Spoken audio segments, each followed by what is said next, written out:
You're listening to Every Day's a Saturday USMC Veteran Podcast.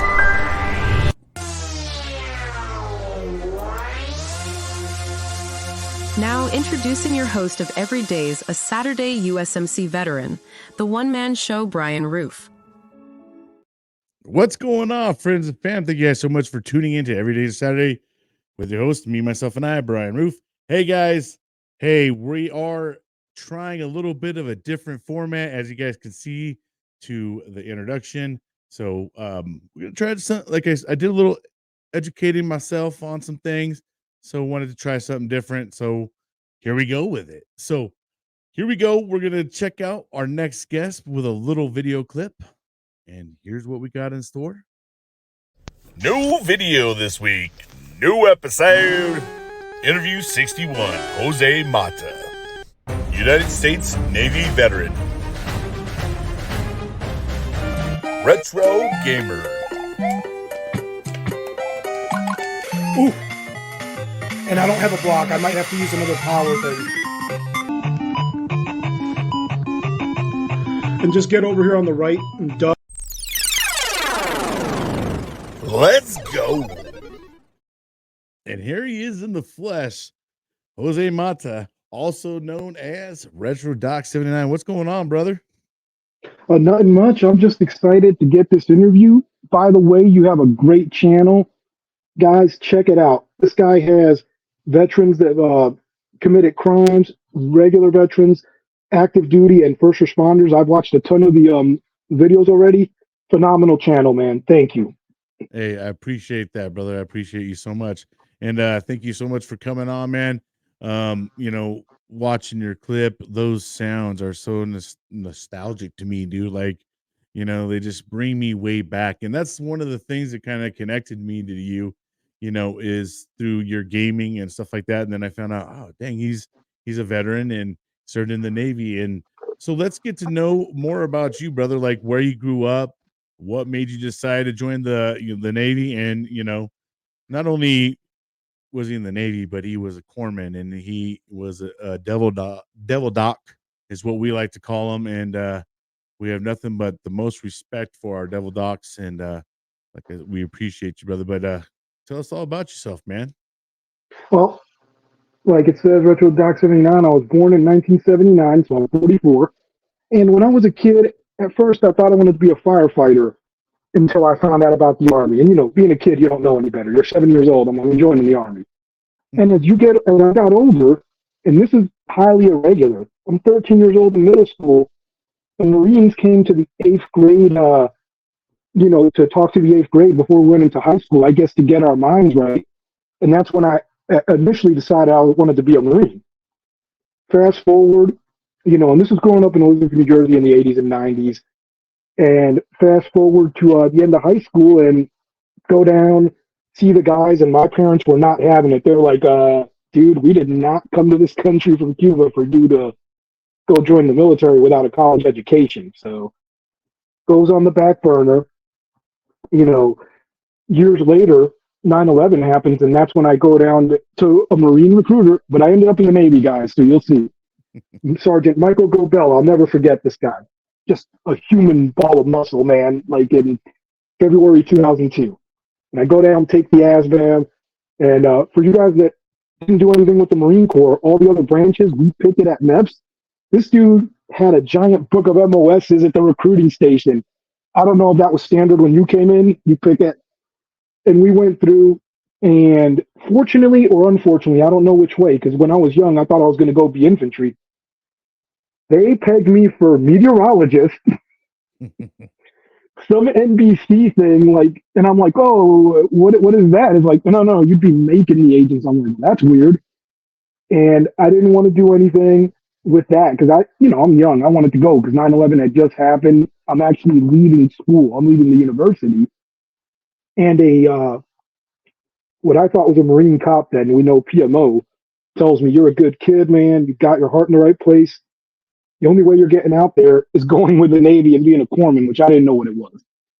He writes it on a piece of paper, and off I go, and ended up in the U.S. Navy.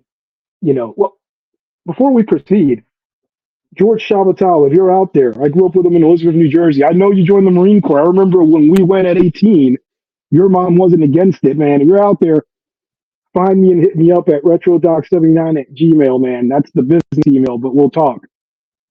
But no, that's what led me up there, man. I mean, I grew up and it wasn't the best neighborhood, but I always knew, like me and my group of friends, we wanted to do something. A lot of them wanted to be cops. I wanted to be in the military. And joining the Navy ended up working out for me pretty well. Uh, I didn't ship until August 2003. You know, they kept me on the back burner because incidentally, the Navy wouldn't make me a corpsman at first either. They wanted me to be a crypto translator because I was working on a programming degree, software engineering, and I scored pretty well on that. Now that I know that I've been in, but I held through, got in the Navy, and requested to go with Marine Infantry, but it ended up with Third LAR, which is like they have F-11s, but they also they're like mobilized. They got mechanized vehicles, and from there on, I get there. When did I get there? I finished everything, and I get there July, I think end of July 2004, and I shipped within 3 weeks. We're in Iraq, man. We're in Iraq, and it was just a great experience. I met a lot of good guys, some pretty tough dudes because they've been around like when your time, because you were in before me, had been around at the beginning of the war. A lot of high expectations, and you know, I had to get my feet wet in there. But all in all, I'd say the Navy, the Marine Corps, it's a great experience. We do have certain situations where people get a little rough with each other, but it wasn't a bad deal, man. It wasn't a bad deal.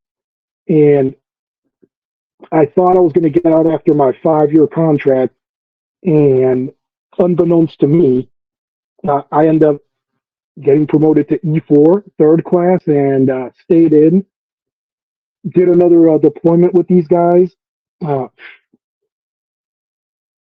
Deployments were all in all pretty good. We did lose some people on the second deployment, and I don't know if we should touch on that, No, man. but I mean, you're more than dude. This is a veteran podcast. We're more than you can share whatever you want to share. It's pretty much your show. So if you want to share it, you can. If oh not, then you're more than welcome to bypass it as well.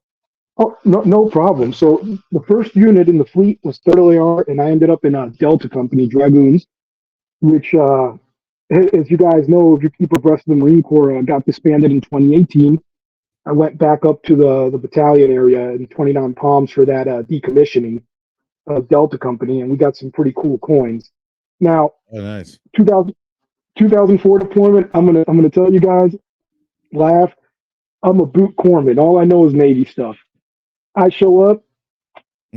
Yeah, you went to field med. I didn't know how to put on my fifth gear, man. I'm in there putting stuff on backwards, man, and we got this. Dude, I thought I was gonna put on Mac because Navy doesn't teach you anything, bro. You shoot an M9 like a couple rounds and a simulated shotgun, not even a real one. So I'm like, man, put this magazine pouch on upside down, and this sergeant sees me. This 41, a mortarman, 0341.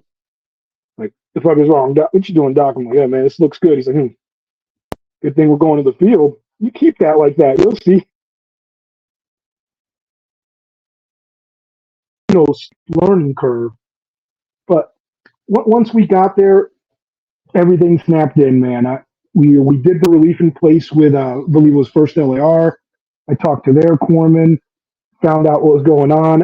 Before that, after that field op, even though we had 3 weeks to deploy, I was working with the Marines, got my gear on point, and we had a pretty eventful deployment. I mean, none of Delta Company's people were lost. We lost some H&S guys, but we hit Hadifa, Haklania, Barwana, all these places. And at the time, after hitting all those places, we thought it was going to be over, and we got attached to. Oh my goodness, I wish I remember. I think it was one. It was a Texas infantry unit, I think it was 123. I'd have to look them up. I don't know. Texas unit. Oh, you can't hear me, huh? No, I can hear you. Oh, there you go. So we ended up hooking up with them, and we had a mission set to do something called Operation River Blitz. If you guys haven't heard of it, it was to flush out the insurgents that left Fallujah after the fight. And the plan was 3 days out. Then they come and take over. We rest refit, and we do the push. And then they come and hold. We rest refit. And there we ended up spending 32 days, something like that out there, because when we did the initial push, decided that they couldn't come in and do the support because they were doing a lot of other support stuff. These guys had stuff to triangulate mortars falling in, so they were out there. But that was an interesting thing because we went out there and some of us took 5 days worth of stuff, socks and everything. But that was the first deployment. And like I said, there was a lot of cool stuff in it, but going to Hadifa Dam and working with the Azerbaijanians, taking me and three Marines decided to explore the dam, which is very dangerous, and you can't do it now. In 2006, when we went back, they wouldn't let us go to any of the other areas. I don't know if accidents happened. We literally would walk down these tunnels and get to these giant metal doors with darkness that would fall into water. Ended up going through what we thought was a tunnel and was actually a pipe. Thank God the dam wasn't operational. Because we start walking and realize there's water up to our knees. We found old books and all this stuff, man. I wish I had more pictures, but you sound like you were becoming a Marine, doing some dumbass shit. That's what the people at the BAS told me. They're like, Mata, you're supposed to be smarter than that shit. You're medical. These guys doing that shit, right? Oh, they were pissed, but that was just, we had incidents. Of course, we got shot at. We got mortared. I didn't think it was that bad of a deployment simply because Delta Company guys, at least we didn't lose anybody in our company, but the rest of the battalion did lose a couple. Now, you fast forward, we come back, and now is when I'm getting in the swing of things. Like you said, not just doing dumb shit with Marines. I'm picking stuff up, so I'm going out to the ranges. Staff Sergeant Robertson Wayne Bauer, man, I haven't seen you in about 3 years. We don't know if you're okay. He's disappeared on us. If you're out there, hit us up. This guy was legit. Guy was from 3-8, and he would talk to everybody and drop knowledge on you and quiz you. And when he thought you were ready, you're hanging out, and you better get ready. One day we're at a mortar range, and I'm just covering it. With the corpsman, I'm covering the range. And he's asking me questions, and I'm like, man, he always drills this in us. And I'm telling him about the plotting board and all that and what's going on. And yeah, and he's like, great, you got the line. Here's the order. Raffle it off. So got to do some cool stuff there. Oh man, I was in 29 Palms for this whole time, man. I spent almost 8.5, 9 years in 29 Palms. Damn, the stumps, huh? Shit. Dude, I asked for 29 Palms out of Corps school. When I got there, 9/11 had happened. I forgot about wanting to be a Marine or the military because I'm in school. Right. But when 9/11 happened, I was like, we got to do something, man. I was emotional, man. I mean, you'd be emotional at any age, I'd hope. But as a young man, 21, 22, so I wanted to get out there. In Corps school, I'm raising my hand, talking to this guy, Chief Graff, an instructor who was mean as hell, but he was nice to me. He was cool to everybody who was motivated. And I'm like, how do we get with the infantry? And he's like, serious, kid? I'm like, dude, want to do something for the country. And when you get out there, I mean, I feel fortunate that I got blessed with that. I met some of the best people in the Marine Corps, got some of the best training. I saw a lot of changes. Now, me saying that, you got to be aware. I came in after the war started a couple of years. And by then, they would tell me, money's flowing. Because I had a guy, Harrelson, who re-enlisted in his 30s as a Lance because he didn't care. He wanted to be out there too because he was in the original Gulf War. And he would tell me, he's like, no, doc, these kids take it for granted. He's like, your 1 week medical class, we'd get half an hour. Going to the range, you might go and do your annual qual, no CMP that didn't exist. You might go and maybe do one of the ranges out in 29 Palms. Oh man, I forget what the range was, 111 or something. But if you've been there, it has chutes, and the first one has like a van, and you go you crossfire, and you get the ammo can that's intel. And then further up, it has the 203 top and bottom windows to shoot your Cheeto rounds. Uh, Big ups, Master Guard Sergeant Harrington. I know you're still in. Uh, he's taught me how to shoot that 203, man, because these Marines took me under their wing, brother. Yeah, They that's they fair. they Yep. saw they taught me. If I was able to learn, because they were like, dude, if you're out there with us, and thanks for that, man, because he got me out there with those Cheeto rounds, got me trained up. But like I said, he said all that, like to go to that range, you'd have to be like something special back in the day because it had that, and then like a small house with pop up targets that you went in two at a time with rounds and stuff. And he's like, yeah, you didn't do that as a basic infantry, let alone LAR back in '91. He said so. You know, the beginning of it, a little jaded because I was used to that unlimited budget. If I needed medical supplies I became the senior line corpsman. Nothing important, guys. An E4 in charge of like three dudes, not the guy running the clinic, the BAS. You know, I could write my own check. I check. I'd be like, hey, we need this, we need that, and they'd just give it to us. Now, later down the line, after 11 years and change, that started stopping as the money started drying up. But it was pretty good times, man. Now, let's see. So we fast forward, come back, meeting a bunch of guys, having a great time, getting some good training. Uh, 2006, roll around to my second deployment. Only got 2 combat deployments out of it, but roll back in, and this one was a little more heavy handed. I was the senior line corpsman because I'm an E4 with experience. I got 4 guys, but 3 new ones, and we got fortunate. We got sent to OEMS, the pig lab, which which I recall they give me 3 seats, so I send the 3 boots because I don't need to go. I want these guys that are going. But thanks to the battalion commander, he saw that I wasn't going to go, and the BAS, and they talked to me, and I'm like, I made my case. I'm like, I'd love to go to this advanced course where you work on live animals. Why would I do that? Be in combat, having treated. When I said the first deployment wasn't bad, we had some people that got messed up, man. I had to treat some people. But I'm thinking, like, these guys that are now my drinking buddies, because we had a big boot drop in '04 when I got there. Like, what if that guy goes to treat him and I took his seat in the class and I had experience and this guy has nothing? So we ended up all going, all 5 of us. And one of our sergeants went with us too, man, which was pretty legit. Uh, Nice. So, oh yeah, it was cool. Sergeant Porter is one of the hardest dudes.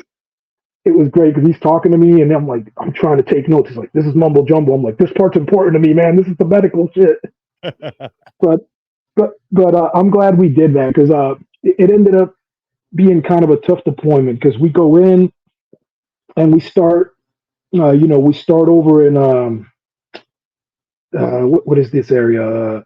OP Raider was not in Fallujah, not Ramadi. It was around that area. Now this is all way calmer. This is 2006. It's still hot out there, but Yeah. We're out there with this a section of tanks, and if you don't know, because I found out quick, I guess a tank platoon is 4 tanks and a section is 2, and that's what we got out there, and we did that for a little while. It was a pretty easy time. We would get mortared at the OP Raider, which was a abandoned chicken coop. So you guys that serve with me, if you got breathing issues, man, you better hit up the VA because that dry chicken coop was no joke. But we we did have an incident where one of the tanks rolled off this pontoon bridge. We had to go and ended up upside down in a canal, and that was unfortunate because we lost all those tankers, man. That was that was messed up, man. And it was just, I mean, it was just an accident, man, and it was jacked up. Uh, Mm. yeah, that OP Raider, I guess, was pretty hot too because we also had an incident where, even though I've treated people that were messed up in combat before, I think this was a crazy moment because one day we're just sitting there and I'm in my quad BAS with the other guy that's my rank. Just didn't end up being the senior guy because he'd come from Oki and I'd been at the battalion actually deploying with them. And we're just kind of racking out in the middle of the day. You know how it is because you got security patrols day and night. And when you got the patrols, you got the satellite patrols in case you get hit up. And if you guys don't know that, well, yeah, that's pretty common knowledge. If you guys don't know that, for civilians that might watch this, you know, a good movie to watch is Rules of Engagement. When you see Tommy Lee Jones and Samuel L. Jackson, I watched that many times as a civilian. It didn't make sense until I was there. That's your satellite patrol. We just did it in smaller groups than they did in Vietnam. But you get in trouble, you can hit someone up, and they're out there instead of a QRF or calling a TIC, which is troops in contact. Because you don't want to do that if you don't have to, because you're going to take all the resources in the country to come get to you. Because that's if you're jacked up. So fortunately, we didn't have to do that. But we're hanging out, and we're like, man, we're leaving this area in a few weeks. We're going to go to a place called Korean Village, just kind of relax, spend a month there, and then push out. It's going to be great because the rest of the battalion was there. This was just Delta Company. We're hanging out, and as a matter of fact, we were short a platoon because Doc Fullwood, he was the doc with with the missing platoon, and we sent them to KV to cover some other stuff. They were working the Lionesses. We end up getting mortared, and man, I'm going to tell you something. It hit a group of Marines working on vehicles, and thank God they were on their backs.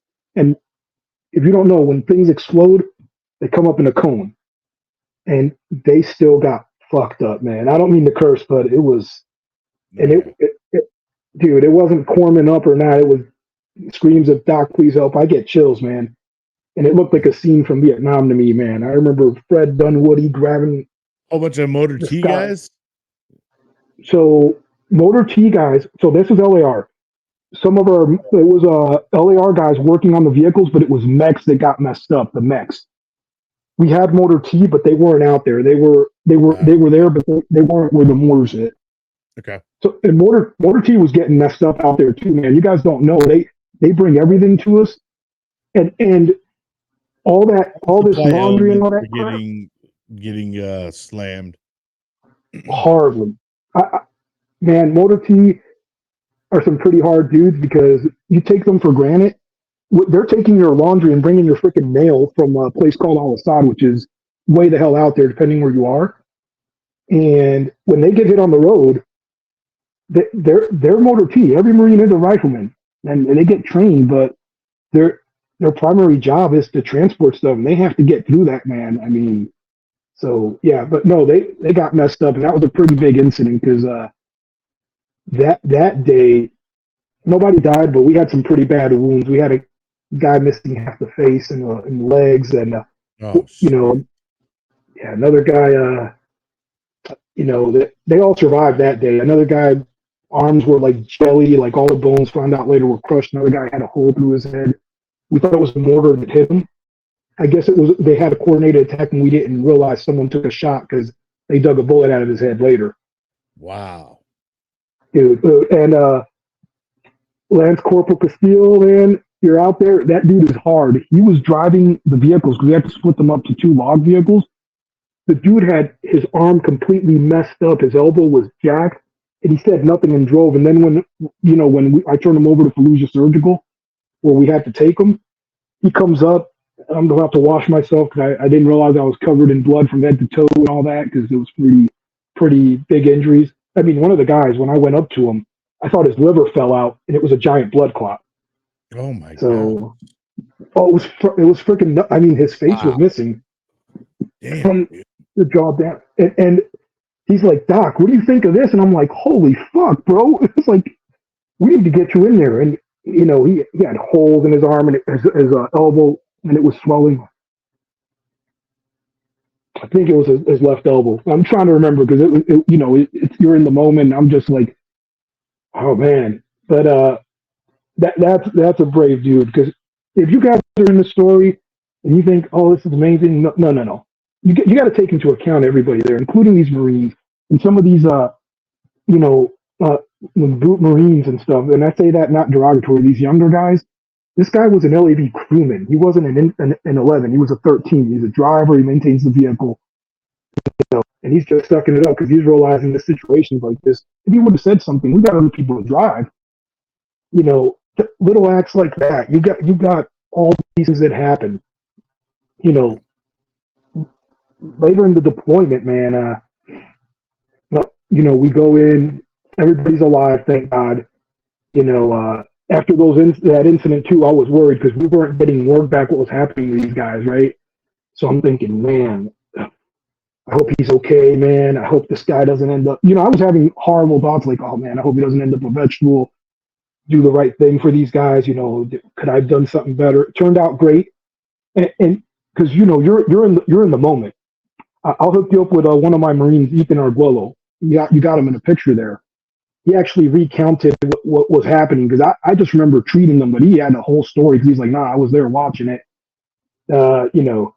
Apparently I did not throw on my flak jacket because I used to have my flak with all my gear, a med bag, of course, M4, which we didn't get in the first deployment. We had M9s, but things changed.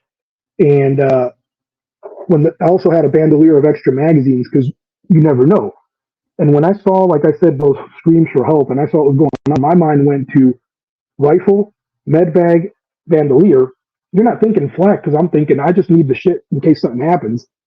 And I guess Yeah. the CO was worried because they were getting heat because 06 they were trying to make different rules of engagement and try to stop me. And I said some choice words and might have pushed past them, but he wasn't mad. Nobody was mad. I guess I said some choice words and did some out of mind stuff, but we all came together. Another guy that phenomenal, another Lance Corporal, and this guy was oh my goodness, hold on. Vincent was his first name. I'm trying to think of his last name because these guys on a first name basis after situations like this. This guy was in armor, and he's looking his face because he was brand new to the Marine Corps was like holy shit when he saw the body, the way they looked, and I'm looking at him. I'm like, your vehicle, just clean out all the shit in Gunny's log. Don't talk to Gun. And Gunny's like, do it. Don't even look at me because he started looking at Gunny because we needed the extra vehicle. And he came through in a pinch. And then he rode with me in the back of my log, even though he wasn't there, man. And that little guy, man, was able to be popped up and providing security because I had the guy with the hole in the head and the guy missing part of the face and leg. So the more severely injured guy. So if it wasn't for him, I would say the outcome might have not been as good for those guys. I don't know if they would have not made it or made it because he's up there and I don't have to worry, when I'm moving around because he'll tell me if something's going on or if I got to, what I got to do. I can focus on the patients. That's why I say it's a big collection and a big team, man. And even the guys, back at the FOB, not just Motor T, the guys running the COC, man, these guys are out there. When we would go back to a major FOB, I would see these guys, and you could see the look on their faces because they're worried about these guys. They want to be out there, but their jobs don't let them. And mind you, in a combat zone, you're getting mortared everywhere. Oh yeah, bro. Al-Assad gets mortared. You were there 05, 06, it might have not been that bad. 04, when we got to Al-Assad, we got mortared at 2 a.m. in the chow hall. And it was like, welcome to Iraq, guys. So, it's a little hectic there. Now, And when I was over there in 03, being in supply, we were basically sitting ducks, bro. I mean, and they were definitely trying to take out the support units because we had supply, Motor T, engineers. I mean, and we had a lot of the Force Recon guys all in there with us. I mean, oh yeah, we were main targets out there, and we not only that, bro, but where I was at, we were sitting on a Kuwaiti base that had already been taken over. Yeah, that had already been taken over in the Desert Storm days when they took over Kuwait. They had swooped up a spot and that's the place where we were at. So they thought, man, they already knew the coordinates where the hell we were at. I was like, shit. They ended up putting Patriot missiles up for us because it was just so freaking hectic. We slept in our we ended up, you know, making bunkers and shit. We slept in them for a while too because it was just so constant in 2003. Like when the war started, it was Oh yeah. very constant, man. It was just nonstop. Well, I could imagine. I mean, a year later when we got there, and this '06 is when we had the major incident. But Right. that first pump, I'm like, damn, the chow hall at a major air base is getting mortared. What the, you know, and And it's crazy even that they were still launching them even then too, because we even had a lot more control by then, but there's still those sporadics. And that the problem that I think we started facing later on down the path, and because we kind of fight a lot more fair than I think our enemies at times. Um, oh yeah, but during the day they're like friendlies, and then at night they're bombing the hell out of everybody, and they started doing it even like you said, during the broad daylight, bro. I mean, um, but it is kind of a crazy that they were still had that capability, you know, 3 years later. You would think that we had better control, but that just goes to show you that that region was so big. And not only that, but I think a lot of people, when you look back to the war and when it started, the main course was to take out Saddam Hussein. So yep, they wanted every unit to just, it was basically the race to Baghdad. And so they had, everybody was just trying to get to Baghdad because they're like, we got to take out Saddam. And when we take out Saddam, war's over, we're done. That was kind of the thought process, right? I Not remember. only you take off one head, but then it grows two others.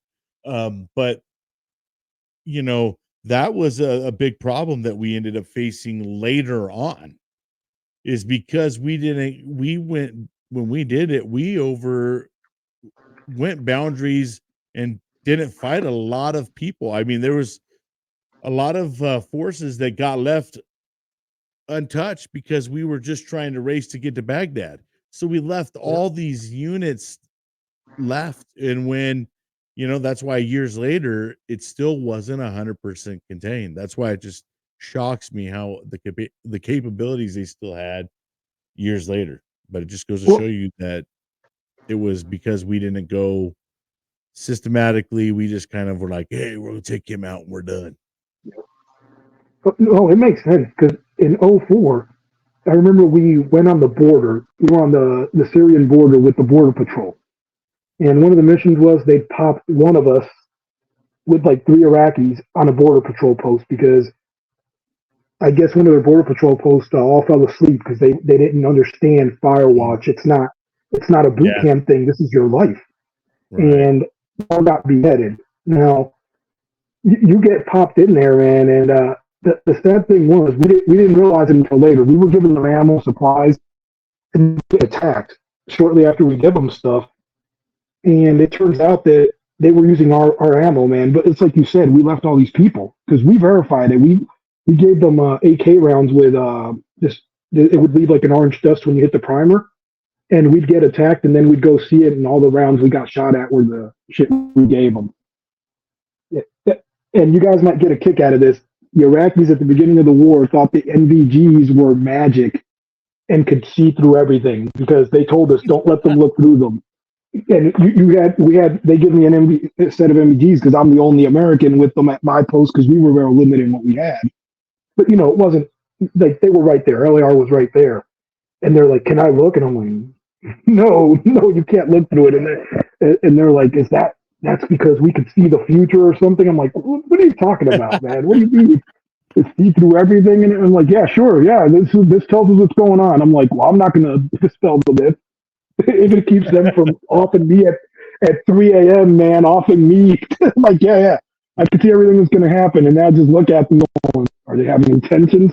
They weren't having intentions, man. They didn't have the training. They didn't understand. They weren't disciplined, and that's why they were falling asleep on post. But unfortunately, getting the mix made. But Yeah, man. I mean, like I said, those two deployments were pretty harrowing, man. Because when I got to that battalion with my little Firewatch ribbon, and I thought I was badass. I was like, "Amazing, Jeff, I got this." And they're like, "Yeah, you ain't done shit, kid." But I could see where they were coming from, man. I could see where they were coming from because we had some senior dudes that not just combat, Korean defense medals, going over to Korea and doing that stuff.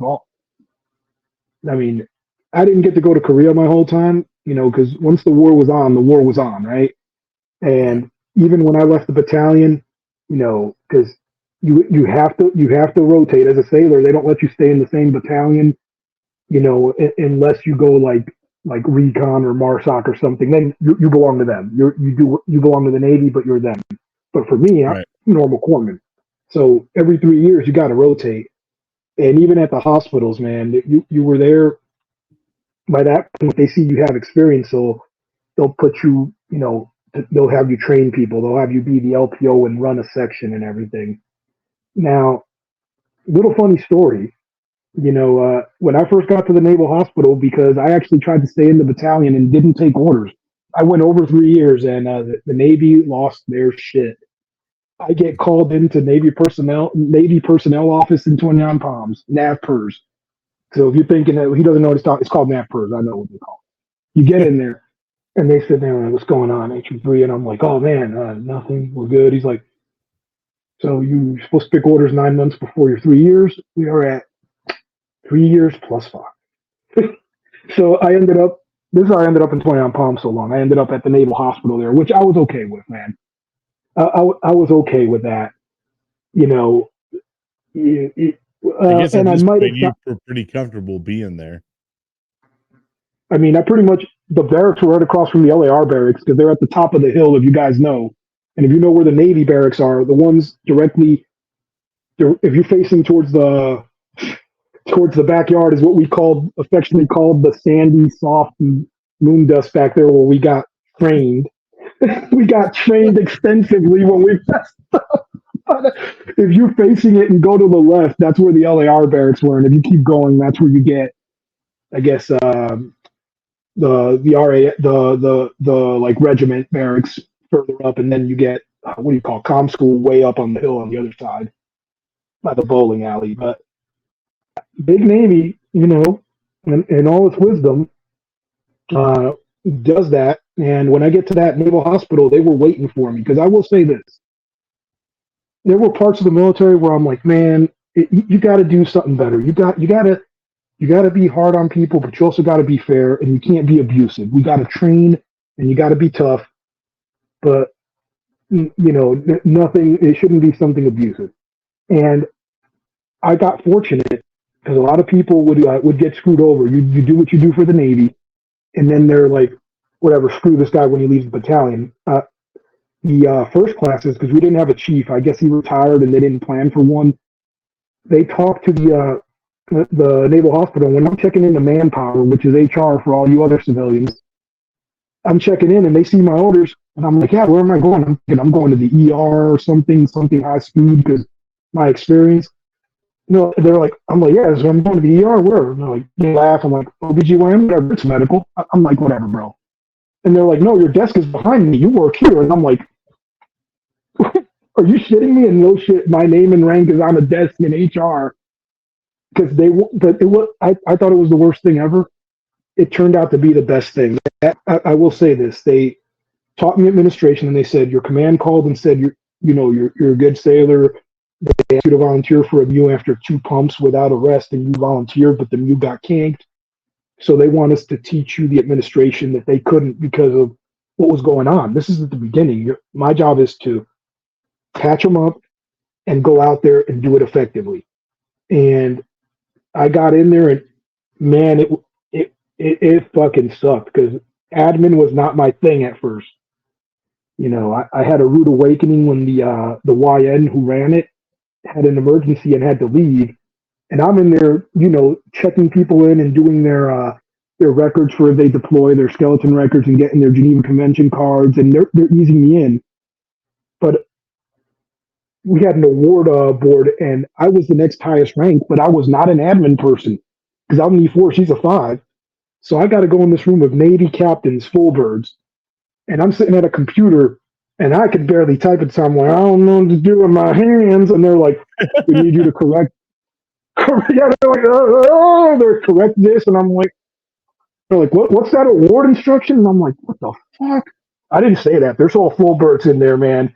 And Sure I'm just thought it reading though, this. Oh, huh? bro, it was the best thing, man. And and over and over again, I had good experiences like that where sometimes, and I tell people going in today, you want to be a hoorah, go do it, man. Go get after it. But if you ever get presented with something you don't think is badass, just remember, not only are you still supporting it in a major way, everything collapses without the whole other infrastructure. You don't just give rifle, ammo, food, and water and go fight a war. That is insane. You need support. You need to bring supplies. Your pay stops. You're going to be pissed. Right. Your motor T in '04. I don't in '04 where we were at. RPX was a fucking 3 ton, not a 7 ton, a little one, would roll up every 3 months, and you crawl. Well, you go to dispersing. They take your social, give you cash, and you climb in that bitch one at a time, so you don't steal anything, which we wouldn't, but you never know. The shit bags are everywhere. No, but yeah, that's how you would buy your stuff. All these things are you need these things. So don't ever look at something and say that's not important. That's beneath me or whatever. Or I'm different. And don't ever look down on the people doing that, man. But because the stuff the stuff they gave me at that naval hospital, every department I went to, I was like, I don't want to do this shit. But I wouldn't tell them that. I remember I was trying to go to AMCC where they support McSess, which is the comm school, so I can be around Marines again because I'd gotten adapted to that culture. I just wasn't used to the Navy culture where everything was a little lackadaisical. Because I'll tell you a story about my check into the LAR, man, and it was a little crazy. But I was getting there to be the LPO as I promoted to E5, and I get pulled in by Senior Chief Roof, who became a Master Chief, independent duty corpsman, great guy. And he's like, hey, we got to send you to Director of Nursing and Surgical Services. You can't go there. And I'm like, it's like, how do you feel? And I'm like, whatever the Navy needs. Inside, I wanted to go back and do something else that was cool, I thought. But that right there put me in a situation where I had to learn some extreme admin, which things like HEDIS measures and running all these departments and joint commission inspections, which set me up for pretty good careers at the VA later on that we'll touch on. But you know, all these experiences that I got there, and incidentally enough, one of the biggest mentors for me in the Navy was a female sailor. She was Chief Mackenzie J. Pearson. She actually got commissioned, and I don't know what her rank is now. She took me because I was kind of a wild animal when I got there. I was wound up, man. If I didn't have a uniform, you might think I was some sort of Marine corporal or sergeant running around.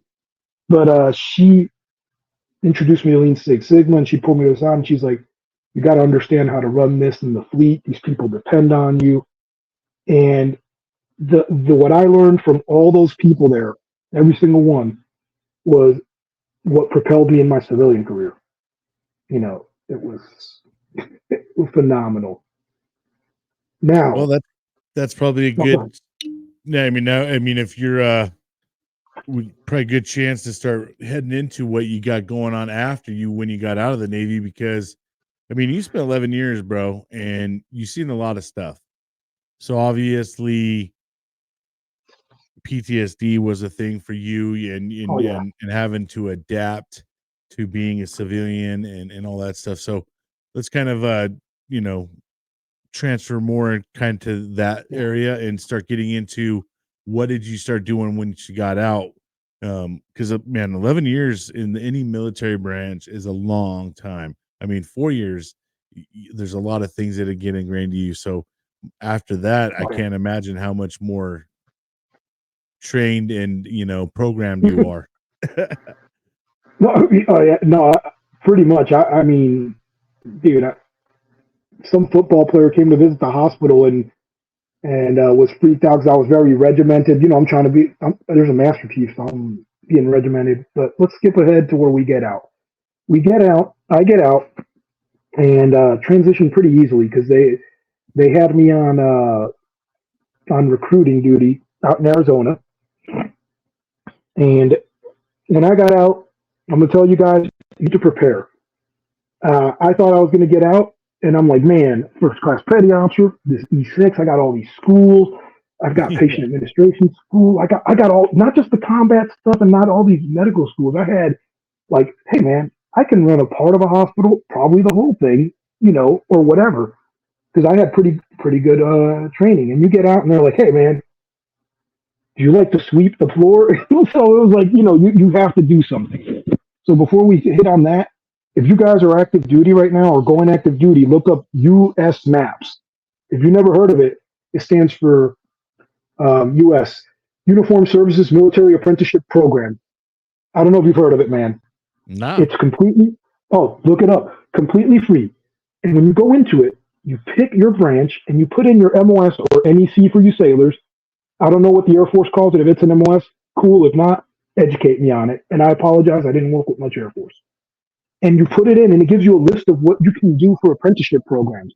And all you do is you pick what you're going to do and your LPO signs it off. It's either weekly or bi-weekly.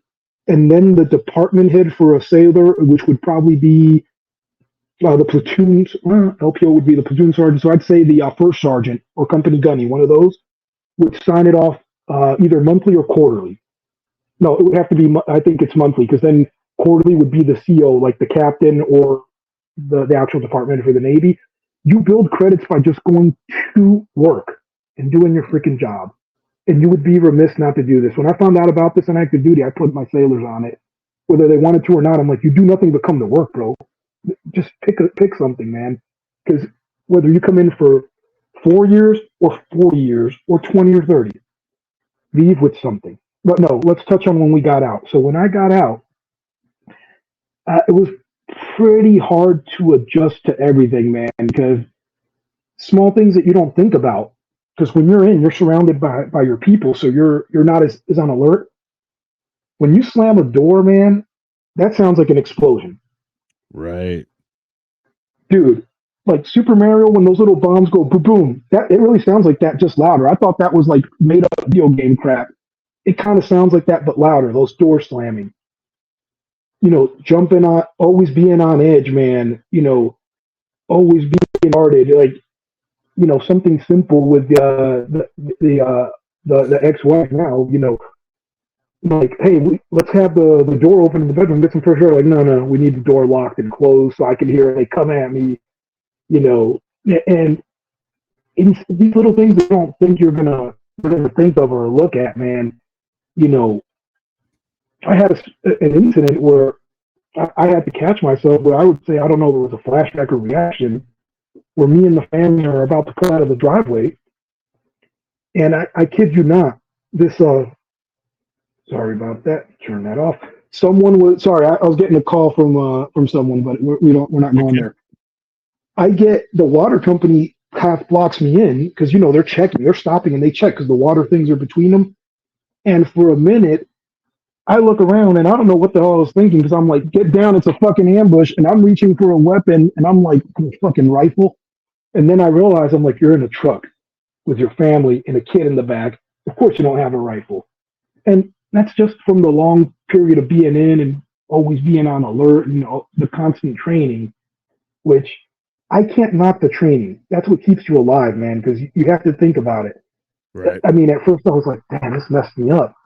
But you're taking an 18, 19, sometimes 17-year-old kid whose mom is bringing him sandwiches and milk whenever he wants while he plays Call of Duty. And now you expect that person to fight a war effectively without dying.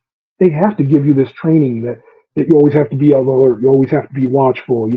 Drop that rifle, 25 push-ups on it. Every little mistake you pay dearly. Well, 25 push-ups is the rifle while they laugh at you isn't dearly, but you know what I mean.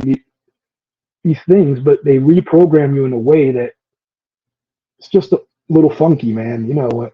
Not going into crowds because you're always worried someone's gonna attack you or do something, and darn well. I mean, but nowadays it's a little crazy. But back when I got out in 2000, at the end of 14, beginning of 15, September 2014, actually.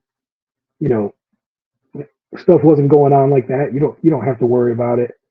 But I will say you can work through that stuff. All you got to do is recognize it, and I say get help if you're on the fence, get help. Don't worry about what's going to happen here and there. I mean, if something drastic happens, it's because you were going to hurt yourself, and they want to stop that. Because I've lost a lot of friends to taking their own life. I don't know. I don't want to say it in a messed up way because No, yeah. YouTube, but No, it is. and yeah, maybe if they would have cried out and called for help, called one of us. Military One Source is a great resource, which at one point I ended up using when I saw a lot of the guys, harming themselves. I was at kind of a low point, called them up. Press one if you're in danger, they'll help you. Don't be afraid. But if you're not, what they do is what they did for me is set you up with counseling, and you could actually do that on active duty, and it's independent of your active duty stuff. And it won't. Yeah, if you didn't know, No. please do that if you need it, man.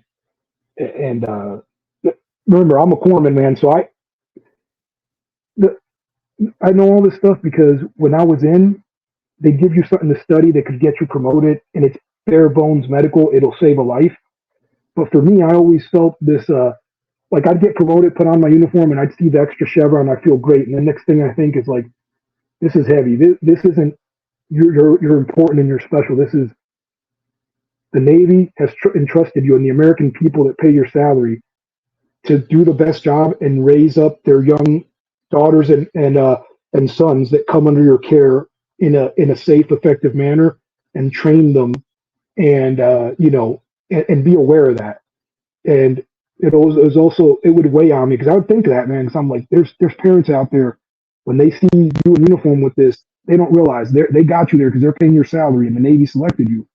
But when they send their kids off, they expect you not to be some abusive person. Yes, train them hard, train them, make sure they're good, but also to have the best knowledge.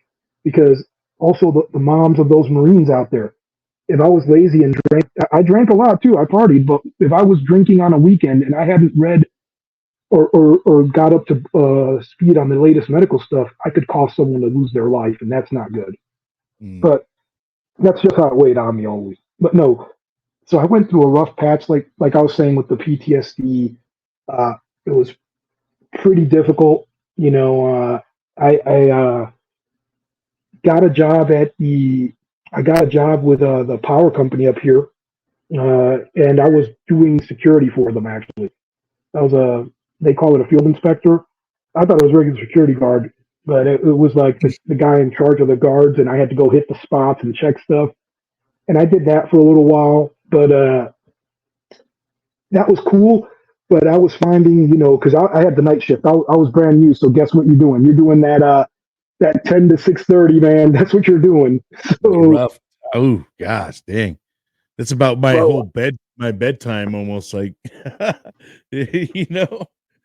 Me too, bro. But I would get a little paranoid out there because we would also have to go check random substations, and I'm going around the back, shining lights and like, hey, what the hell are you doing? Because I'm like, don't let them sneak up on me. And that's what prompted me to actually seek a government job, and I ended up working at the VA. And I will say this, like I said, U.S. maps, just look it up, guys. I mean, phenomenal, because when I get into the VA, I actually got into Phoenix in 2016, April 2016, after the incident, and they'd wiped clean a bunch of. When I found out it was what happened, I guess it was 2013 and 14. They got rid of a ton of people because of, I guess, wait times and also nepotism, where they're getting people in positions that weren't ready for them.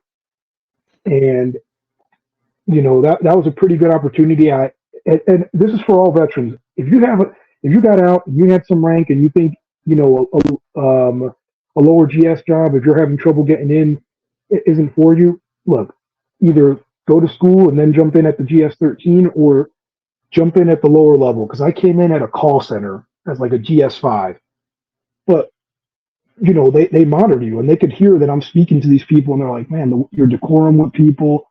The way you handle the stress of like someone yelling at me, I'm like, doesn't bother me. This is a veteran who's frustrated. They're sick. They're hurt. I work medical. I understand. Let them do it.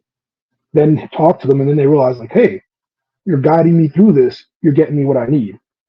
And my bosses saw that, and they actually that this guy Richard Salerno, he's a good dude. He was in the army, and he put me on like what was it? He put me on supply duty, do some supplies. Then he had me do like a project for veterans resources for a bulletin board.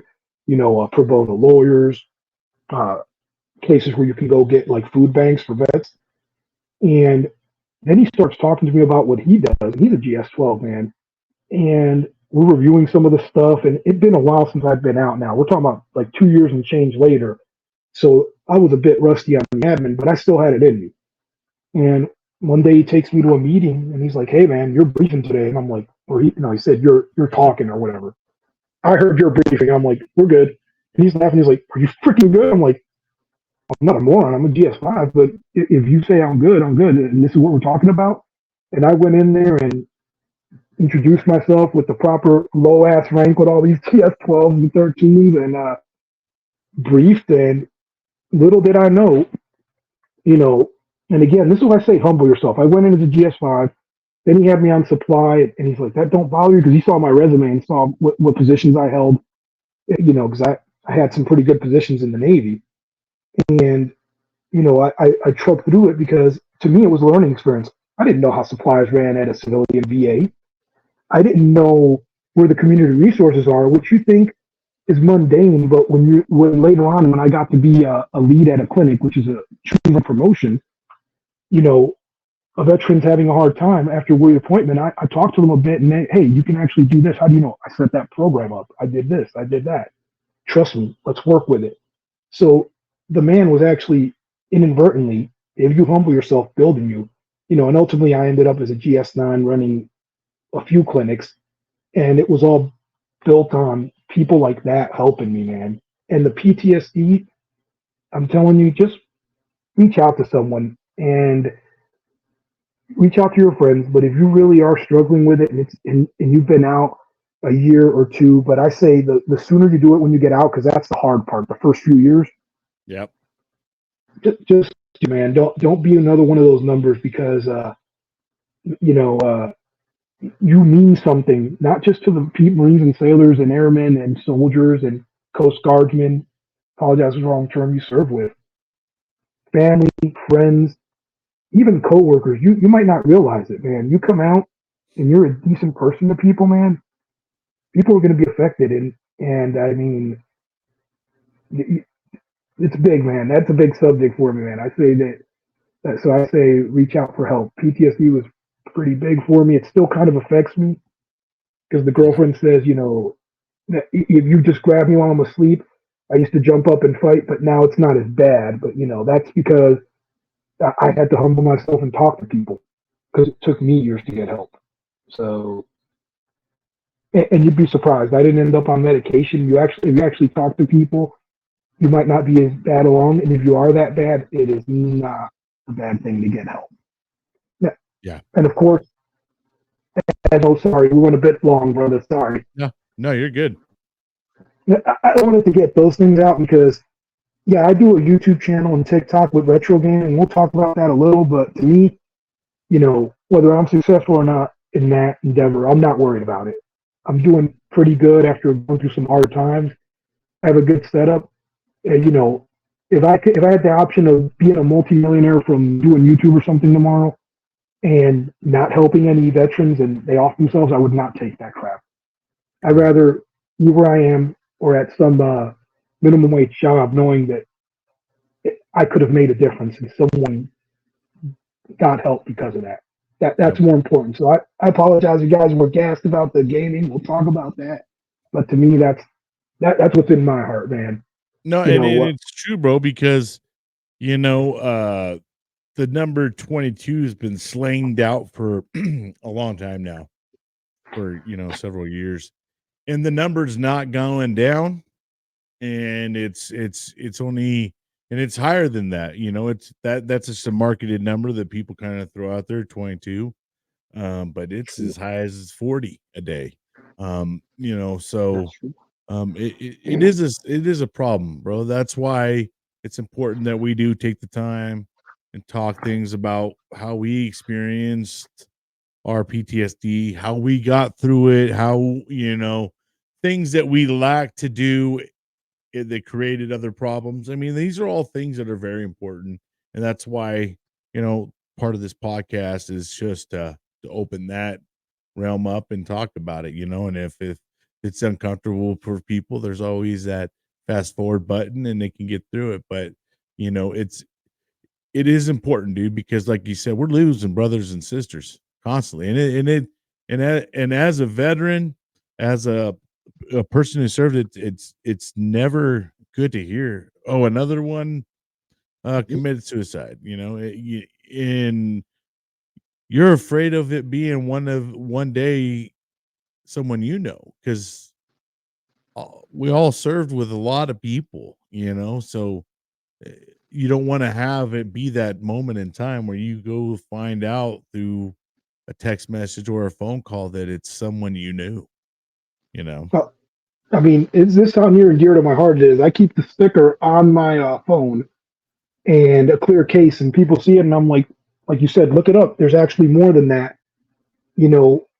And I tell people when they ask, I'm like, if you have a family member or friend, when you're alone and kind of hanging out, kind of talk to them, man. Kind of talk to them, and see. And if you feel they need help, I'm like, you talk to them to get help, unless they're going to hurt themselves actively, don't force it because now that person's going to have broken trust with you, but show them the resources.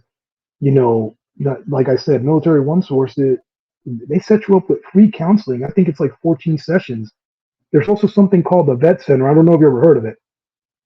You ever heard of this? So Nah, there's the man. VA. Oh, no, remember, Doc was medical, man. The VA has benefits, as we all know, cemetery, which is independent. So make sure you guys know that for your family and friends in case a veteran passes away. The cemetery, you call VA cemetery. And then there's the healthcare. But there's something called the Vet Center, which is completely independent. And what you need is a DD 214 that shows you went to the combat zone. It Mhm. doesn't require combat action. It doesn't require the combat infantry or combat infantry medic badge. It requires that you went to a war zone because Mm. stressors are a motherfucker. And again, I don't like to curse too much on camera because I don't want to mess up your channel, but Nah, bro. things happen. The veteran Yeah, channel, so things we happen. might But the curse. vet center, oh, sorry, this is important. The vet center, you go up there, look them up. And that's where I actually got my hope through. And you show them that DD 214, and they got you 14 sessions with a psychiatrist. They set you up with psychologists, whatever you Wow. need. They have group activities, and it's away from the VA itself. Because if you have that stigma and all that, and it's not such a big animal where it looks heartless because they have so many processes, because it's just a giant bureaucratic machine, and that's how it rolls. They get you the help, and you're Hmm. only there with people that went to war. And again, just because you weren't with that combat action or infantry badge, they still take you because you're in that zone. Those stressors will mess you up. Now it's another resource, man. I'm That's dealing with great. some medical stuff now, and when I'm done, the YouTube is cool and all that. I actually want to put together things that resources like this that veterans can reach out and grab them Yeah. because I hate those calls, man. I hate those No, calls, and you same here, serve the brother. nation. You deserve a good life. You Yep. deserve a good life. You deserve to be happy. You raised your hand and you were put under stresses in boot camp and in your training. And for even if you didn't deploy, I mean, just think about what your daily life is in the military. You try to put your hands in your pocket and walk or walk across the general's lawn or the grass. Even that, you're getting yelled at. Inconsequential, we laugh at each other. Oh, what a dumbass. How does that affect you though? Think you're a normal human and you're walking and now, oh, sorry. But yeah, things like that. So that's why you should get help, man. Absolutely. We'll, And the yeah, we'll longer talk you about. wait to do it, the more damage is created and left behind.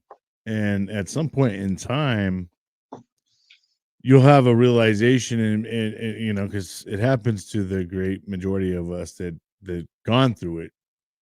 We waited too long to get some kind of help, or maybe we didn't even know we were going through it, bro. You know what I mean?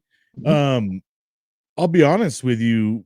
today in today's environment, man, things should be better. There's way Yes. more resources now than there ever has been before. There's more avenues now than ever before.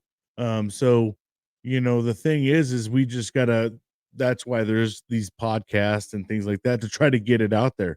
I also have a Facebook group, and I don't know if you joined it, but that group, I just put nothing but resources in there constantly. Anything I see that's veteran related or first responder related, boom, sharing it in that group so that way they can have resources because that's one of my biggest things that I think when it comes to the veteran community, it is hard to find out all the different resources. There's a shit ton of them out there, but you got to go and you sometimes get put in the number mill.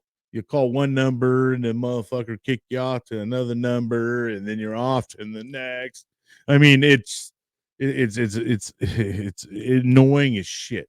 That's probably why my wife does all this because half the time I start cursing out about the third person, like, "Hey, bro, I've already talked to 5 people. You give me a fucking number, and now you give me the same number I started off with." I just start losing my shit. But I think it's Yeah. important that we try to, for each and every single state, have a one spot where a veteran can go to a resource page and hey man, I'm having a fucking plumbing problem. Well, hey, guess what? These guys over here will kick you down a little bit of some help. They're not going to give it Yes. to you free, but they'll give you a break on the cost and things of those kind of things that can just help them get through when they think that, oh shit, the world's ending. I don't got fucking nowhere to go. I can't. I'm less of a man. This and that and the other, and they go off into their dark place and do their thing. I mean, there's little things that can stop someone from doing that. Just a text, just a call. Just hey, how you doing?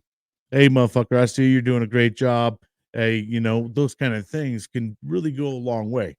So it's just important that we all make sure we do our due diligence as veterans, as brothers, as sisters, that we check up on each other and as well as even our own family members and everybody else too, but more importantly, some of the ones that gone through some shit, Well, and and before I get into the gaming, I want to do touch on yeah, one thing. yep, yeah, This sure. is for all the healthcare workers, man. Check this out.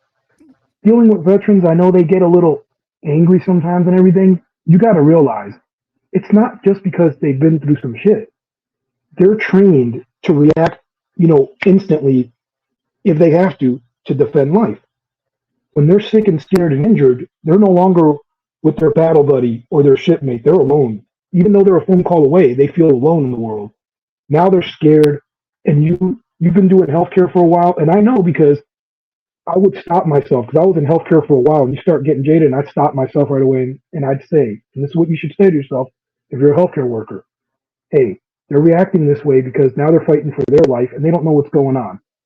But you need to stop and say, man, I've been doing this a while. I'm jaded. Let me actually listen to what's going on and see because you might be surprised. There might be something going on, but they can't express it right because they just know they're in pain. They don't know how to express it. And you're just hearing them yell. Like, it's not appropriate for them to yell, but when they're done, calm them down and, hey, just take a step back, man. Because remember, if you're the healthcare worker or provider, you see the shit every day. These people don't. And now, again, they're sick, they're hurt, they're scared as fuck because they don't know what's happening. They're getting older, things are happening. And their reaction is when they're not getting taken care of, like on the battlefield, well, their buddy's going down, I'm going to fight with my life for them. Now they're fighting for their life. Like I said, and I've worked at two VAs, interacted with a ton of people, and I've had the people yell at me, and guess what? Every time I start talking to them after they're done and they realize I'm helping them, it's gone the right way. But you got to step back, man. You're Yeah. you're supposed to help people when you're in healthcare. And I'm not saying anything wrong. I'm saying because I've seen myself where I start getting the thought and you go, no, bro. Remember when you didn't know anything about medicine? You were doing computer crap at 23 before putting on the uniform. When you got sick, you didn't know what the hell's going on. Now imagine being high strung and trained to just snap and fight to defend yourself. That's why they're lashing out. These men and women freaking volunteer to sacrifice themselves if they had to for the nation. And they're Now they probably at have the this end of their program. patience by the time that they get Yes. to that call. Like I told you, bro, a lot of my experience is, well, hey, here's this number. And you call this number, and they're like, no, that's not us, but call these guys. They'll be able to help you. No, this isn't us either. We'll call back to these number. And then before you know it, like you said, you get to like the fourth, fifth number, you're like, bro, that's literally the first number I started off with. So, and Yep. I feel like, and I'm just talking from my own experience from when I was going through it all, because I went through a little bit of it too, man. And had I not had like an advocate who was like my wife, who kept in the race, I would have tapped Yep. the fuck out, because I got to the level of frustrated of like, gosh damn, bro, like, and then the questionnaires, like they fucking want Oh to yeah. overpower you with questions, and you're like, bro, I've already answered this son of a bitch like 10 times. Fuck this shit, like, I mean, it Exactly. just, the frustration is it builds up, because you know, fucking by the time we get through and we're actually in the system and going through it, we've already been through Yep. some shit trying to get into that motherfucker. And now we're just I like, feel you. you start losing your faith and everything else. Like I said, if it wasn't probably for my wife kind of fighting for me and staying on the hold, staying on the phone calls, and constantly doing the paperwork, I would have said fuck this shit, a long time ago. And they know that. Yep. I feel like sometimes they know that a lot of these guys give up. Like, they take a deny and they just say fuck these fools. They're done with it. It's kind of a sad Nope. situation. And I wish that we can cut through some of the red tape. That's the problem, and that's why some of these guys lose out on the race, bro, is because they're fucking tired of all these red tape procedures, and they're tired of trying to hop hurdles just to get some kind of a little bit of help, or Nope. I get agree. into a freaking doctor's appointment because their fucking knee's about to fall off, and they've been waiting for several months, and they're like, well, nope, you can only see this doctor because this is the only one that's going to be covered by the VA, and Yeah. things. But I think they're getting better with some of it. I know that they have passed some of the laws that help, where if you're without a certain distance from a VA, that you can use more of your medical facilities that are closer within your, driving range and stuff like that. Which, I, I, I do got to say that as much as there's some bad, they've done some fixing, but we got to get better. A lot of these men and women go and swear in and put their life on the line, selflessly, and they go in and sometimes they come out broken. It's only rightful that you Mhm. kind of send them on the right path, and not send them up for failure, going back into it all, because it is a transition, bro. And I imagine the longer that you stay embedded Oh inside yeah. it, it only gets worse, you know. When I got out, man, you couldn't distinguish me from a first start, even though I was only an E6, because I had to tone it down because I kept going back to Marine units, and Right. that's the culture, and you even when you try to relax around it, even though I wouldn't do the extreme hazing and everything, but the discipline was like, what the fuck, and I'm like, holy, that just knife hand someone, because Yeah, right. I literally at the VA when I finally got promoted and I was actually like um about to take over, get a GS9 and actually be the supervisor of the clinics, not the lead. Mhm. I was doing a symposium for medical support assistants, MSA, and one of the guys there, I knew he was working there. We were friends in the Navy, Perry Dunlap, and he's in the audience. And there's a bunch of other veterans, and I'm out a few years and I'm doing pretty good, and I'm just talking, and he's paying attention. He knew me on active duty. We were at the same naval hospital, so he knew everything's cool, but at the moment it could change, right? And some guy behind him that was in the army starts talking. I'm like, hey, eye front, you got a problem? How about you put your phone down? Get the hell out of here. I'll let your department know what's up. And he's like, oh, and he calms him down. And he said, because he's like, who the hell are you? And he's like, he sits him down. And he's like, no, you don't know that dude, man. He's been around. And then he told me afterwards, like, bro, you went from being the cool guy that works here and is a cool boss. I was like, HM1 mod is in front of me, and I'm in this freaking class fucking around next to this guy. I'm about to get in trouble because of him. And that you have to tone that back. That wasn't good, by the way. It's fun. It's a fun story, but I was pretty wound tight. He said, he's like, you gain weight. You're in like business casual. And when you did that and you're there, he's like, I saw you in uniform in those camis. And I was like, fuck, we're all fucked. Because of this guy, we're all fucked, man. Everybody's gonna make him leave. We're gonna get the class. And then, there's going to be some BS extra class or something else and all that. And that's, again, we laugh at that because that's the life we live. You see how traumatized we are? We think this, but at the same time, it's not.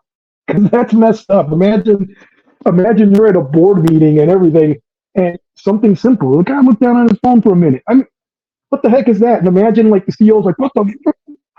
To like the CEO. That's insane. It's insane. And again, we laugh at it because that really was our lives.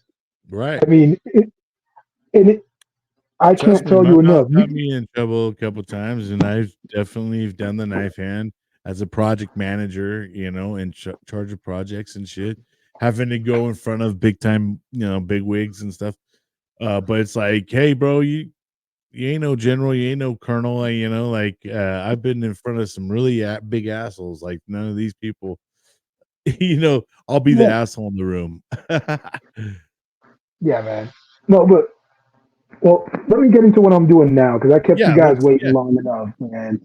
But now, actually, Retro Doc 79, I have a YouTube channel with retro gaming, and I do full walkthroughs and playthroughs. Some games that I'm not an expert at, I'll just beat it and do a walkthrough. And if you check out the channel, you'll see me on camera, and you'll see like box art and a little slideshow I put up. And I also have a TikTok there that I had for a while, but I didn't start posting until October this year, which was what propelled me. Because, oh, by the way, if you want to do it, do it. Be aware. 2022 March timeframe, I said, I want to stream. I've been watching these guys, but I want to see someone do play the whole game and talk to me about it. And I thought it was going to happen like that. Well, let me tell you, I bought a capture card and found out quickly this laptop didn't work for that. It was too old. Then I had to buy all this other equipment, and then I put all this equipment together. And we're looking at about June, July, and I'm like, we'll be up and running in a month. Well, I didn't know what the hell I was doing, man. To set everything up, the audio was the hardest part to set all that up. And I'm focusing on the audio because I think I got this on lock. And December rolls around, and I'm ready to roll out. Because I told myself, no matter what, you got to roll out by the end of this year. If you don't, you fucked up. So I'm working everything, and I go and I record my first video, and I'm having a good time with the family on Christmas. I'm when they said it's dropped, and something told me, "Hey, why don't you check what it looks like?" And and the video's already slated to drop. It's waiting to come out, right? Because I have it set to drop like Christmas morning, so people can kind of click on it. And this is Christmas Eve, and I click on that thing, and I can hear me, and there's a black screen. And that was it. And that was it. And I had to figure it out. But I figured it out. And if you look at some of those first videos, they were pretty rough. And it took me more than 8 months because up until September, October of this year, I was still figuring it out. Now, when my editing software and things mess up, I'm like, yeah, whatever. I can find this here. I can pull this here. That wasn't happening 5 months ago. That was happening 3, 4 months ago because it's a learning process. But we got that on lock. Now the reason I started the channel, not oh yeah, oh you're pulling it up, dude. I thought it was going out. Yeah, show it Ah, up to yeah. them. So the reason I Yeah. started this channel was twofold. The first one was, I wanted to see this type of content. And by the way, I'm about to have reviews as well because people have been requesting them and I want to do them. But I also have a 14-year-old daughter that I was thinking about. Now, as I get older and beat up, I'm like, what happens if something happens to me? And not just medically. I've had one of my Marines actually get killed in a mining accident a couple of years ago, and he was in his prime. and Mhm. you never know what can happen out there. Accidents. Yeah. And I saw not only can I bring this, but me and my daughter retro game, and she's been telling me to do YouTube. This is an avenue for her to reach out and see me. You know, if something happens to me. Yeah. And it's a place Leave a to behind a bring legacy, people bro. together. I mean, that's why I started the channel, and I will tell you guys, it's not going to be easy because after I rolled out my first video, I think it was the 26th, I finally got out a video. Well, no, my first video was on the 26th of December 2022, but my first short video to get something out was that 24th. I just recorded a 3-minute little word film tutorial for Mario 2. Uh, uh, I put everything out. People liked the product. October of this year, I only had 136 subscribers. I'm up to 900 something now. It's actually gone up pretty quickly since then. But I wasn't focusing on doing other things. And someone on TikTok that I was watching play Punch Out looked up my name and was like, "You got a YouTube channel, dude. Why don't you do TikToks?" And then I was like, "Well, I'm trying, but I don't know." It's like, just do it. I went Yeah. in, went back to the lab, figured it out. And from TikTok, I started getting a bunch of people. And then I started putting those shorts on YouTube, which is a little harder than TikTok because you only get 60 seconds. If it goes 60 seconds and 1 millisecond, it's a regular video. You Yeah, don't it get goes out there. into yeah, yep. I'm very familiar, brother. So, but the shorts are what get you out there, man. If you want to start this, Yes. and I was shocked. I put out a short, and I'll get 4 or 5, or if it's a popular one, 19 to 20 subscribers off of it, and then you'll have an attrition rate of one or so if you get like 5 or 6 or 7, or sometimes none. And maybe that's like they unsubscribe and subscribe because they'll leave and come back. But you just work it and get in there. And also, I had to put my nose in the algorithm. I didn't want to do that because I would look at it and it looked like this monster. And I'm going to tell you guys out there, this lesson was taught to me over and over again in life after enlisting. I, I used to be one of those people that would see like the CEO of a company and say that could not be me because they have something I don't. Even for this, all you do is you get in there, you try and you mess with it, and you will learn it, and you're able to do it as long as you dedicate enough time to it. Now, I'm not saying I could be a rocket scientist. I think I could dedicate all the time I want to that. And the only rockets I'm launching are, like the bottle rockets out there, or a beer bottle into a trash can. Yeah. But, but Yeah. just if you have a passion, get out there and try it. If this takes off, great. Like I said, if it doesn't, I'm still going to put it out there because I enjoy playing these retro games, man. And Bro, Contra was the game back in the day. Man, played I'd it on a love to play 13 some inch. Contra, dude. Up, down, left, right, A, B, select start or something like that, or Dude, if you ever want to play with me, I actually have a PlayStation 5, an Xbox Series X, and a Switch. But I, so I how do you mostly do play the all retro these thing. retro games? Do what do you do to, play the retro? Do you have a old So Nintendo? I do have an old Nintendo, and I have some in the box, some just the cartridge, right? And then some of the other ones, I actually had to learn how to emulate because if you notice the beginning, I was just playing actual games, right? But Right. because the Switch has a bunch of them. I hook them up. I got a capture card, and I'll show you guys. It's not hooked up right now because I'm not recording. But I had a capture card, and you put this on the Switch, and they have a lot of retro games. But you notice I have some games that never existed that are fan hacks, and I'm glad I got into those because that taught me how to emulate, and more importantly, it actually got me into level editing, and I'm messing around. I'm actually messing around with Zelda 2, and I'm going to make my own version of it because I played a bunch of the hacks, and I've got a few level editors, and you're going to have to wait for that. It might be 4 months, 5 months, 6 months, might be at the end of the year because, like I said, when you're new to something, I'm not just going to put something together that's trash. I want to make a game that's playable. And yeah, if I make these games, I'm not selling them. They're going on a website for free because I didn't create them. I just took something that someone created and I changed it and made Your something own, yeah, different. right. Well, that's But still cool. You get to kinda use your creativity too.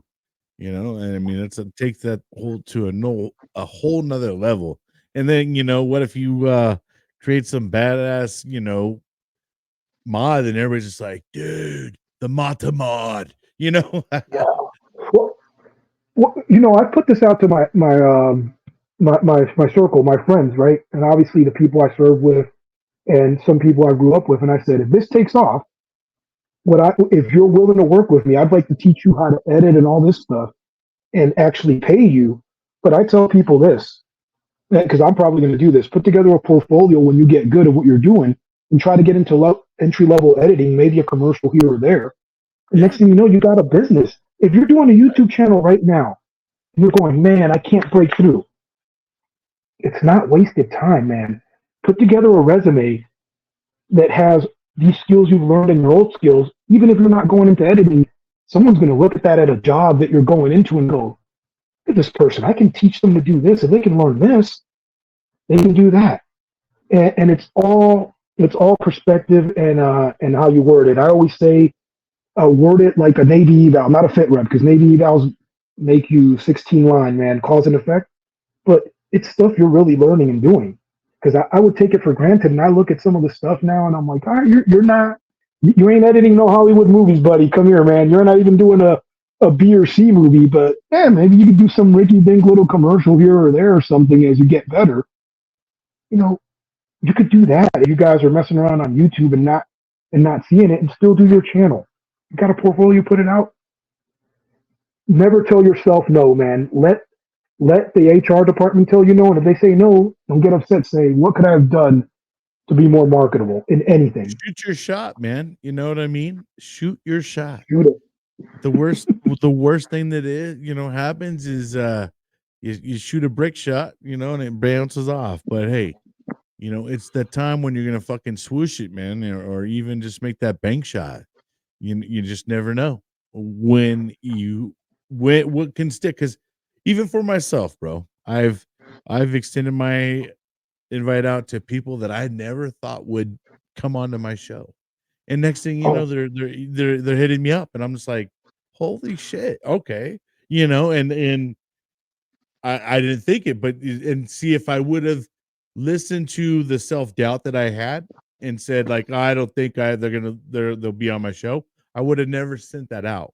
And then I would have never had them be on that show. So I'm a huge believer is, hey, what's the worst could happen? You get told no. I know we have a little bit of issues with rejection as human beings, but hey, a mhm. little bit of rejection isn't bad because what rejection does sometimes is it makes you grow and it makes you more hungry, right? You get Yes, rejected enough, you're like, okay, I'm gonna show these sons of bitches. You rejected me. Remember that? Just mark that. You rejected me. You didn't like me then. You didn't care about me then. I was at number 9 subscribers. I wasn't, now I'm over in the thousand. Now you want to be remember this, you know? yes. No, no, I'm with you, man. I used to tell people, you know, not just in YouTube, like when I got to the VA, I would ask questions at that call center because I didn't understand the processes. And not the big boss, but one of the intermediate bosses, like, man, I like your motivation, all that.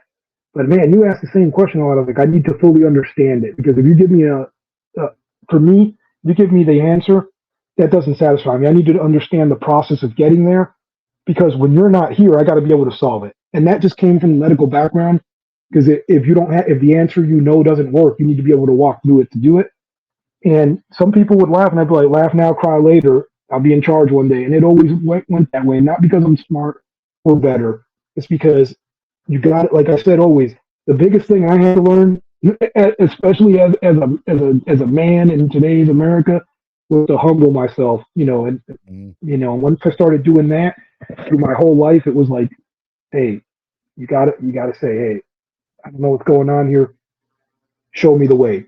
I still don't understand it. Yeah, it's cool. Laugh. I need to understand it. You'll be surprised, man. You have more potential than you know out there, guys. 100%. So kind of run us through your channel and what you kind of do.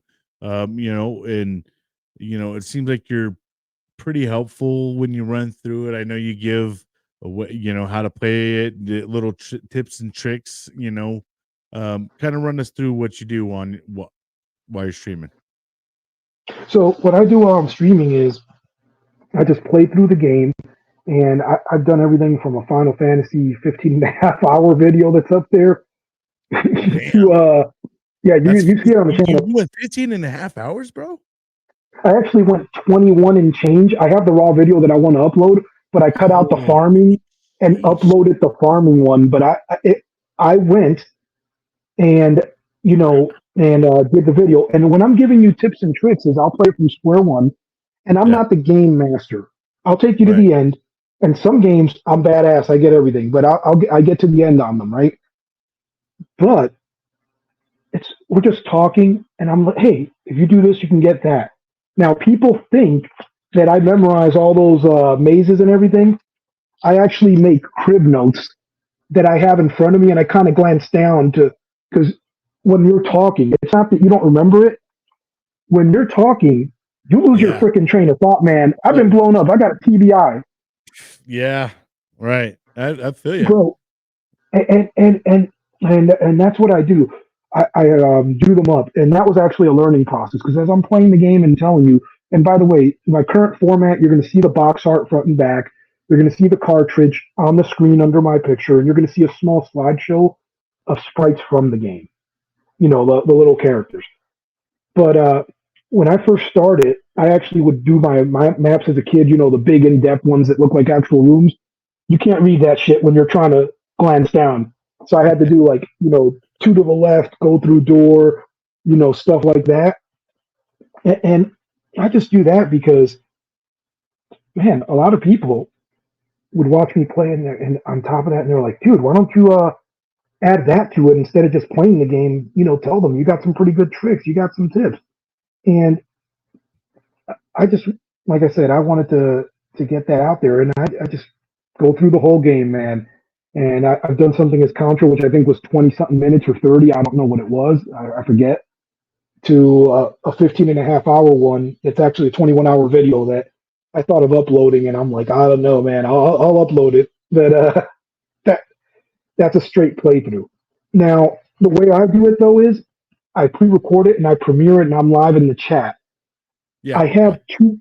No, I have two videos that I did completely live. I actually did four, but I Mhm. took two down. I did Legend of Zelda. What was the new one? The new one that came out last October for the Switch. I forget what it's called, but I did a premiere on it and I actually played it. But that was a lot of fumbling around, so I took it down because it was figuring it out. Another one had issues with it because I got spotty internet. But the only issue I have with lives is like Rise Son of Rome. I did that one. I don't know if you played it. Mm-mm. I No. thought it's a great Xbox game. I think it's $10 right now because it's like from when it came out. And it's on my live tabs. It's badass. It looks pretty modern. And I said I'm gonna do 2 hours because it's like a 6, 7, 8 hour game. But me sometimes channeling when I'm on active duty and losing my mind like veterans do, I'm like, we're just gonna go a little longer. And my buddy Kevin Gant is 11 that served with me was watching. It's like, Doc, I thought you were gonna do 2 hours, and I thought you said you were about to turn it off, so I turned this off. And I wake up the next morning and it's 7 hours and 47 minutes or whatever it is because I couldn't. I when I do lives, it gets away from me. I just Right. start playing and don't stop. Like TikTok, I've done. I did one live on Christmas Day. I did a Super Mario Merry Mountain Christmas Adventure, which is a Super Mario World hack, and I thought I was going to do an hour on that, and I ended up beating the whole game. So Yeah. that was a good live. I got a lot of subscribers on both TikTok and YouTube because I think I had like 23 or 2,400 in at the same time, and over 7,000 people rotated in while I did Wow. that game. Yeah, but Yeah, I mean, yeah, I that's do know on there's a lot of people that love that. I mean, I've know there's a couple guys, actually a couple veterans on there that do it. Booney, he's on there, and I my watch buddy Booney. I love Jesse. Booney. Yeah, my buddy Jesse too. He's on there as well, and they both, man. I mean, just hearing those sounds, bro. Like It Yeah, just brings you back because I countless. mean, I grew up on Nintendo, Super Nintendo, all that. Played the hell out of it as a kid, especially Super Mario Brother. I think Super Mario Brother 3 is my favorite. The one where you can fly and shit, you know? I That's a love that great one. game. Oh, Yeah, it is a great. I love it, man. For me, Zelda 2, but it's only because as a kid I was really poor and I had 5 games only till I got a job. So when I started shoveling snow in New Jersey at 13, I could buy games. But before then, Zelda 2 was the only game that was completely new bought for me. My mom took me to one of those little stores like Radio Shack, that sold games in the back. And she's like, pick a game, and I'm looking around. I'm like, oh, and I don't know about no Qbert, but we'll take that gold cartridge right there because that's the only thing, you know. And I had to look at Yeah, the back. I back didn't know then that there was was no pretty internet, cool. Yeah. so that one, and then Mario 2. Even though Mario 3 I think is a better game overall, I have a love for Mario 2 because my older cousin, and oh man, he must have been like in his late teens, early 20s when this came out in the 80s. And there was a chip shortage. I didn't know that. We just thought we couldn't get games. And I couldn't get games anyway because I'm poor. He brings it over. He's like, "Can I play this on your Nintendo?" And I let him play on my little 13-inch black and white. And I'm like, "Can I play?" He's like, "No, watch me play." And I'm watching this guy play, and I'm like, "Cool, whatever. I'm just happy to see it." And he's like, "I'm messing with you. I wanted to see if you were going to be an asshole." He's like, "You can keep it." I was like, "What?" He's like, "Yeah, I wanted to." He's like, he taught me a life lesson. He's like, "I wanted to see what type of person you were." I'm thinking now that I'm older, I'm like, I'm 8 years old. I could have messed that up, No but shit. Nice. I think he was going to give it to me anyway. I think, and he just wanted to try it out first. But that's why I have an affinity for that one because those were games that were actually gifted to me by family members, and I knew how hard it was for them to actually buy these things because Mario 2 is when they introduced all the new characters too. I mean, no more just yeah, Mario and Luigi, we brought in Peach and they had Toad Man, a couple yeah, other, yeah. characters that were in there inside that you didn't see, before. It was just pretty much Mario and Luigi. Well, because that Mostly game Mario if isn't. you ever even played 2 players. Well, that game is not the real Mario 2, as you guys know. I don't know if you knew that. Oh, no. Real Mario 2 is the Lost Levels, that super hard that looks like Mario 1. That game Ah. was actually called Doki Doki Panic in Japan, and it was for some sort of expo they had. And it was actually different characters. It was like a family: the mom, the dad, the kid, and like the daughter or something. And because yeah, Luigi was supposed to be the mom or something, but what they did is they brought it to America, and I don't know if you guys knew this. Nintendo had a guy that was a janitor that worked his way up into executive status because he would always talk to the one of the execs there about one of the Japanese execs at the American branch about, oh, you should do this, oh, this is what I like, I don't. So they gave him an opportunity, and he turned out to work out pretty well. So when they gave him Mario 2, because the games he would say they promoted him because they're like, oh, this guy knows what's up. He's plugged into the American market. He goes, this is trash. Nobody will love it. It's Super Mario 2 Lost Levels is super hard, man. When I first played that, I hated it. I still don't like it, but I play it because I want to, you know, I want to experience it. I made myself play it, and he's like, "This is trash. Americans don't want this. Why would you make pretty much a troll game?" I mean, it was super hard jumps, wind added, and they went back to the drawing board and they reskinned Doki Doki Panic and made a crazy Mario game. And some of the enemies that weren't in the Mario universe became staples now, like the Shy Guys and all that. Like I got the little neon sign over there. Look at that, reverse like the mirror. Look at that, I got it wrong right there. But but but yeah, man, that game was actually a completely different game, man. That's why I'm thinking of doing reviews and all that because I got all this gaming knowledge and all these memories as a kid. Yeah, bro, Because absolutely. well, as a I used to kid, do a Throwback Thursday show. We used to kinda go through game consoles and games and stuff, and, that's why Jesse was so good at that, man. He was brainiac about all that stuff, and you are too, man. You're very knowledgeable, you know, so do you have any big goals for yourself or, you Well, kind these are the big goals for me. The YouTube channel is going to continue, mhm, hands down, and I would love for it to flourish. But that's a hobby because I love retro gaming. right. I find myself playing them all the time. That's why I have a Switch and I have all these old school games. But you know, things I'm working on the background. I actually wrote my autobiography and I've written a few short stories, and I'm Mhm. about to see if I can get them published. If not, I'm going to self-publish on Amazon as an ebook first. Oh, You wow. know, going to do that. We Uh, medics like to be writers, dude, 'cause, the last medic I just talked to, same thing, man. Corpsman, he's a ghostwriter, so that's crazy. well, I got that going on, and for the short stories, it's crazy. If Yeah. I wake up from a dream and something's cool, I just talk to text on my phone, even if it looks like trash, and fix it up so I don't forget it. And I've gotten some pretty cool stories out of that. And I got a series that might pan out, but we'll talk about that later. And I'm also, like I said, got some medical stuff we're getting through, but once I'm through with it, I've got two plans. One is personal, and one is more egalitarian because I want to help out the veteran community. But I'm going to take all my skills and I'm going to open up a project management business where I can come and help process, improve, and set the company right or whatever you're trying to do. And that's going to be obviously well thought out. It's not, oh, you pay me and I show up and you're paying me. It's like, here, fill this out. I need to know this. This is non-billable. We need to sit down and see what metrics you want to reach, what the vision, what the goals, what the mission is, so I can come in, observe, and then give you a package. And I want to put that together because I'm used to running bigger things. When I was running the director of nursing and surgical services, I had 70 sailors under me in that hospital as an E5, and I had seven departments officially because there was an eighth one, but it wasn't really mine because it was audiology with one enlisted dude, and they're like, "Well, you just got to take care of his eval because they're all officers and they're not going to do an enlisted eval." And I'm like, "It's not really my department. It's just an additional sailor."